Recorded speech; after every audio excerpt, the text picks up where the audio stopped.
에가서를 소리내어 읽는 것은 단순한 독서를 넘어 예레미야의 눈물을 따라가며 그의 고통과 탄식을 생생히 느끼는 경험입니다. 에가서를 읽을 때 가장 크게 와닿은 것은 예레미야가 예루살렘의 멸망을 지켜보며 느꼈을 절망과 애통이었습니다. 그의 눈에는 이미 오래전부터 이 땅이 바벨론에 의해 멸망당할 것을 알고 있었지만 그가 전한 예언은 유다 백성들에게 전혀 받아들여지지 않았습니다. 그들의 불순종과 완악함을 보며 느꼈을 답답함이 글 속에서도 깊이 전해졌습니다. 예레미야는 바벨론의 포위로 고통받는 예루살렘을 직접 목격했습니다. 성전이 불타고 사람들이 포로로 끌려가며 수많은 이들이 죽어가는 비참한 광경을 그는 두 눈으로 보았습니다. 이 정도로 처참한 결과를 그는 상상조차 하지 못했을 것입니다. 모든 것이 창세기 3장 15절의 여자의 후손인 그리스도라는 언약을 잊어버린 결과 여호와의 심판으로 이루어지고 있음을 알고 있었기에 그의 탄식은 단순한 슬픔을 넘어 신학적이고 영적인 깊이를 가지고 있습니다. 특히 레위기 26장에서 경고된 여호와의 심판이 현실로 이루어졌음을 그는 뼈저리게 느꼈을 것입니다. 이는 단순히 바벨론의 군사적 승리가 아니라 이스라엘의 영적 타락으로 인한 마귀의 승리를 의미합니다. 안타깝게도 이스라엘은 역사와 예레미야가 보는 그 현재 시점 속에서 창세기 3장 15절 그리스도의 언약과 이후에 수많은 그리스도의 모형을 보유하고 있었음에도 불구하고 그것을 깨닫지 못했습니다.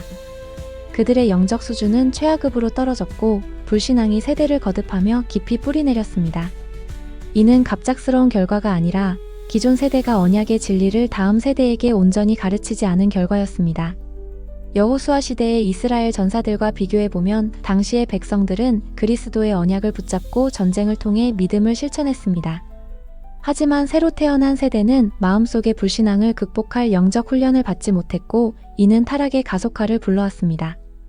예레미야의 가서는 주전 586년 바벨론에 의해 예루살렘이 멸망한 사건을 배경으로 쓰인 책입니다. 전통적으로 예레미야가 저자로 여겨지며 주전 586년에서 575년 사이에 기록되었다고 추정됩니다.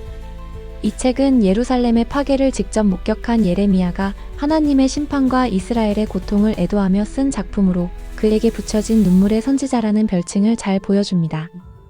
예레미야의 가서는 구약 성경에서 예레미야서 다음에 위치하며 예루살렘의 비극과 그 영적 교훈을 담고 있습니다. 예레미야의 가서는 5장으로 구성되어 있으며 각 장은 히브리어 알파벳의 문자로 시작하는 알파벳 형식으로 쓰여 있습니다.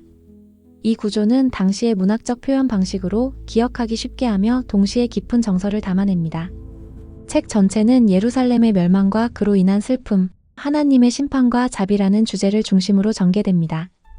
1장 예루살렘의 황폐함과 고독, 그리고 하나님의 심판에 대한 애도.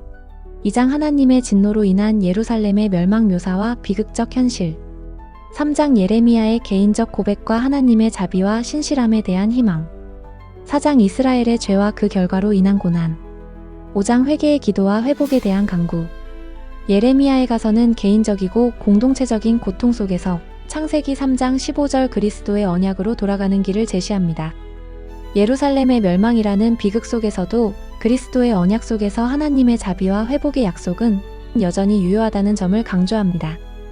여호와의 인자와 긍휼이 무궁하심으로 우리가 진멸되지 아니함이니이다. 에가서 3장 22절 말씀은 절망 가운데서도 하나님의 신실함을 붙들라는 메시지를 현대의 독자들에게도 강력히 전합니다. 예레미야의 가서는 비극을 넘어 회복과 소망을 향한 하나님의 약속을 노래하며 그 속에서 하나님을 신뢰하는 신앙의 본질을 깨닫게 합니다. 예레미야의 가서와 비슷한 맥락을 가진 구약과 신약 성경의 다른 책들은 하나님의 심판과 회복의 메시지를 서로 다른 관점에서 제시하며 에가서의 주제를 더 풍성히 이해하도록 돕습니다.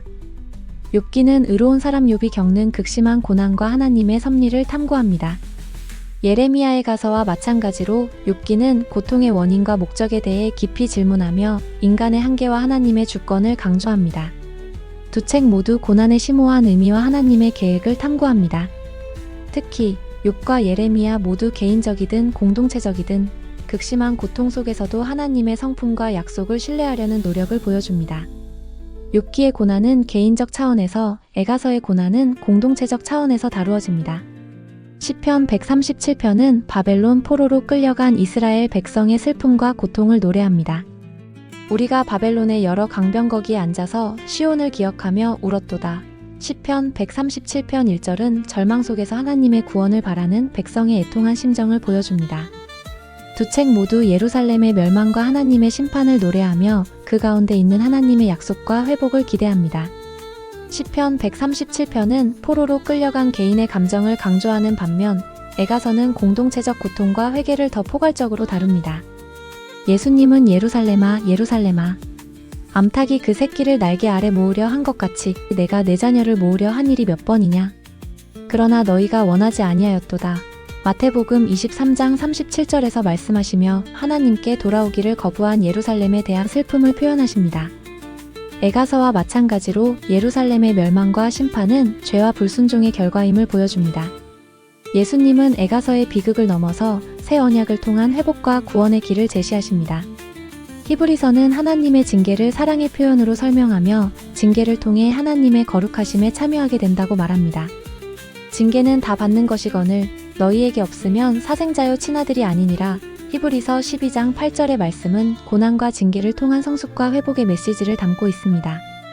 애가서와 히브리서는 고난을 하나님의 징계로 이해하며 그 징계가 회복과 성숙을 가져온다고 가르칩니다. 히브리서는 예수 그리스도를 통한 궁극적인 회복과 구원의 메시지를 강조합니다. 예레미야에 가서는 고난과 슬픔 속에서도 하나님의 자비와 신실하심을 신뢰하는 메시지를 통해 그리스도의 고난과 희생을 예표합니다. 예레미야의 삶과 그의 기록은 예수 그리스도의 사역을 상징적으로 보여주며 고난을 통한 구원의 길을 드러냅니다. 예레미야는 예루살렘의 멸망을 목격하며 깊은 슬픔과 고통을 겪었습니다. 그는 민족의 불순종과 죄로 인해 하나님의 심판이 임한 현실을 탄식하면서도 백성을 위해 끊임없이 중보하며 하나님의 자비를 간구했습니다. 여호와여, 내 고난을 돌이켜보소서. 내가 고통 중에 있습니다. 애가서 1장 20절. 예수께서도 예루살렘을 보며 예루살렘아 예루살렘아 암탉이 그 새끼를 날개 아래 모으려 한 것 같이 내가 너희를 모으려 한 일이 몇 번이냐. 마태복음 23장 37절에서 슬퍼하셨습니다. 예레미야가 민족의 죄를 대신 짊어지고 애통하며 기도한 모습은 예수님이 인류의 죄를 짊어지시고 십자가에서 희생하신 모습과 유사합니다. 애가서 3장은 고난 가운데서도 하나님의 자비와 신실함을 노래합니다. 여호와의 인자와 긍휼이 무궁하심으로 우리가 진멸되지 아니함이니이다. 애가서 3장 22절은 9절은 절망 속에서도 소망을 잃지 않게 합니다. 예수님은 죄로 인해 멸망할 수밖에 없는 인류를 위해 희생하시며 하나님의 자비를 온전히 드러내셨습니다. 예레미야는 멸망 이후의 회복을 희망하며 하나님의 은혜를 의지했고 예수님은 십자가의 죽음과 부활로 우리에게 회복과 구원을 주셨습니다.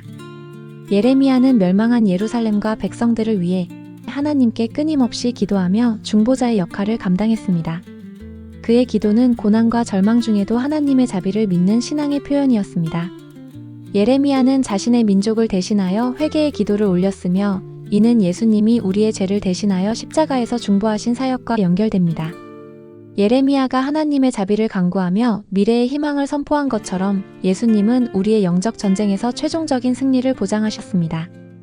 예레미야에 가서에서 나타난 사탄의 공격 목표는 창세기 3장 15절 그리스도의 언약을 잊어버리고 이스라엘 백성이 영적 타락과 여호와의 언약을 단절하도록 하는 것입니다. 마귀는 이스라엘의 마음속에 불신앙을 심고 그들이 하나님의 언약을 잊고 우상 숭배로 빠지게 함으로써 영적 전쟁에서 승리를 시도했습니다. 이러한 사탄의 전략은 이스라엘의 심판과 파멸로 이어졌으며 애가서는 그 결과를 고통스럽게 묘사합니다. 마귀는 이스라엘 백성들이 여호와를 떠나 주변 민족들의 우상을 섬기도록 유혹했습니다. 이는 하나님과의 언약 관계를 끊고 그들의 정체성을 흔드는 데 성공한 전략이었습니다. 레위기 26장에서 여호와는 우상 숭배와 불순종의 결과로 이스라엘이 심판받을 것을 경고하셨습니다. 애가서의 현실은 이스라엘은 경고를 무시하고 우상을 섬기며 타락한 결과 하나님의 심판 아래 놓이게 되었습니다. 사탄은 이스라엘 백성들에게 영적 무관심을 심어 그들이 하나님의 말씀에 귀를 닫고 경고를 무시하도록 했습니다. 예레미야는 끊임없이 회개를 촉구했지만 백성들은 그의 예언을 조롱하고 거부했습니다.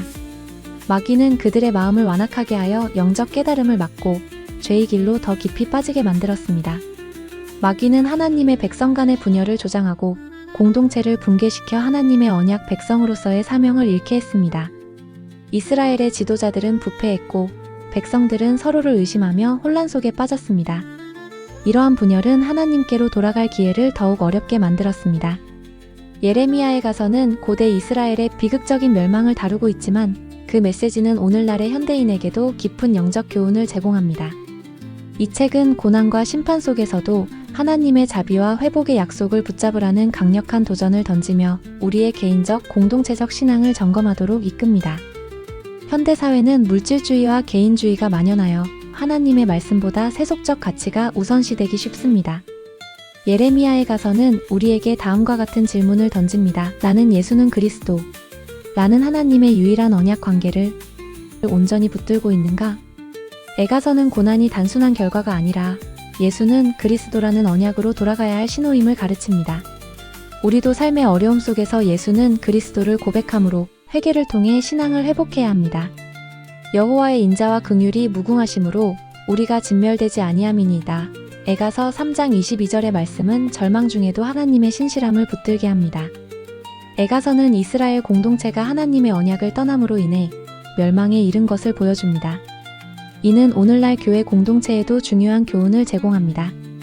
현대 교회는 하나님 말씀에 대한 순종과 우상 숭배적 요소인 물질, 명예, 성공에 대한 경계를 새롭게 다져야 합니다. 예레미야처럼 교회는 공동체를 위해 중보하며 영적 연합을 통해 복음의 빛을 세상에 비춰야 합니다.